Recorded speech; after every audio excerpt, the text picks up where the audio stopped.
బాగ్లింగంపల్లిలోని BR Ambedkar కాలేజీలో స్వర్గీయ వెంకటస్వామి 9వ వర్ధంతి కార్యక్రమం జరుగుతోంది. సీఎం రేవంత్ రెడ్డి, పలువురు మంత్రులు ఈ కార్యక్రమానికి హాజరయ్యారు. ఇప్పుడు అలా చూద్దాం.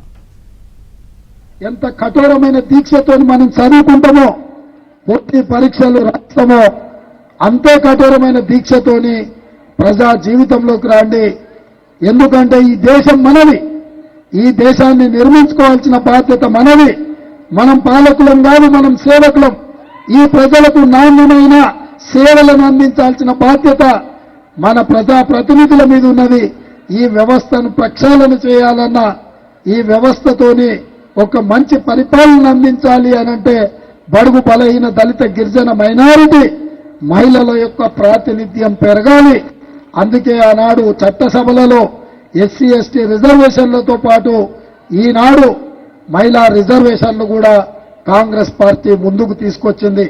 ఈ అవకాశాలన్నింటినీ వినియోగించి ఈరోజు ఇక్కడున్న పూర్వ విద్యార్థులతో పాటు ఉజ్వల భవిష్యత్తు కోసం ఇక్కడ వచ్చిన విద్యార్థులకు, వాళ్ళ తల్లిదండ్రులకు అందరికీ డాక్టర్ బిఆర్ అంబేద్కర్ కళాశాల యాజమాన్యం తరఫున మీకందరికీ అభినందనలు తెలియజేస్తూ, మీకు అన్ని విధాలుగా వివేక్ వెంకటస్వామి గారు, వినోద్ గారు, సరోజమ్మ గారు, రమ గారు, యువమిత్రుడు వంశీ మీకు అన్ని రకాలుగా అండగా నిలబడతారు.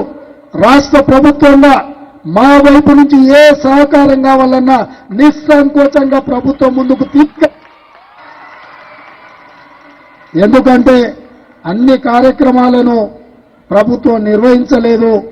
శక్తి కలిగిన వాళ్ళు సామాజిక బాధ్యతతోని సమాజ నిర్మాణంలో ముందుకొస్తే మా ప్రభుత్వం భేషజాలు లేకుండా అన్ని రకాలుగా సహకారాన్ని అందిస్తుంది. ఆ సహకారం ఏ రూపంలో కావాలన్నా ఈ యాజమాన్యానికి కాంగ్రెస్ పార్టీ అండగా నిలబడుతుంది.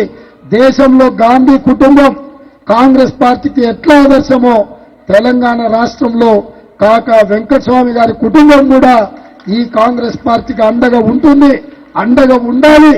మనందరం కలిసి ఈ రాష్ట్ర నిర్మాణంలో ముందుకు సాగాలని తెలియజేస్తూ మీ అందరి దగ్గర సెలవు తీసుకుంటున్న మిత్రులారా.